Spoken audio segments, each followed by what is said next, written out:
The goal of this presentation is to discuss the sonoanatomy which is relevant to know in scanning the subscapularis tendon with musculoskeletal ultrasound. To evaluate the subscapularis tendon, the transducer is placed longitudinally or with a long axis view in the same position used to visualise the intertubercular groove and the lesser tubercle. The patient is asked to rotate the forearm externally, keeping the hand palm up and the elbow close to the iliac crest. This will stretch the subscapularis tendon laterally, allowing for an easier examination in its entire extent.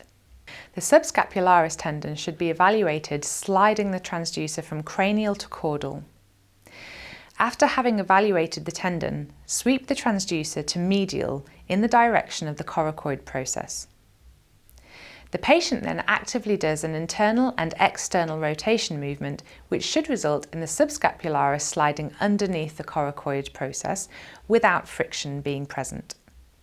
Scanning the subscapularis statically, you will see the lesser tubercle, the humeral head. Please notice the thin anechoic line just superficial from the hyperechoic bony contours which represent the hyaline cartilage and synovial fluid. The coracoid process on the medial side. Here you can see the subscapularis tendon with the major part of its footprint.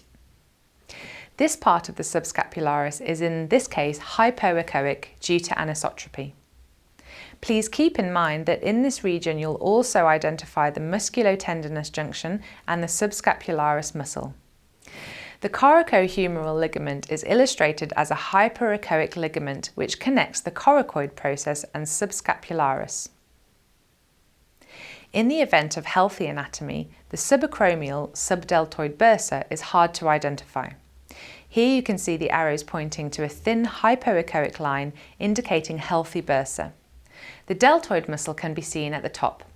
Please keep in mind the connection between the deltoid muscle and the subscapularis during active internal and external rotation.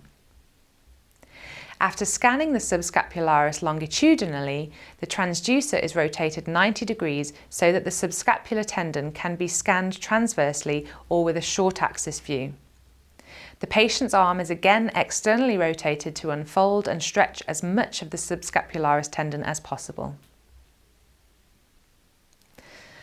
On the ultrasound image depicted, you'll see the lesser tubercle and its typical multi-layered appearance.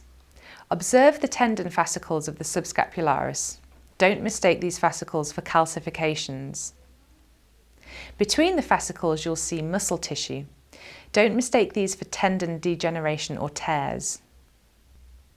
The deltoid muscle can again be seen at the top.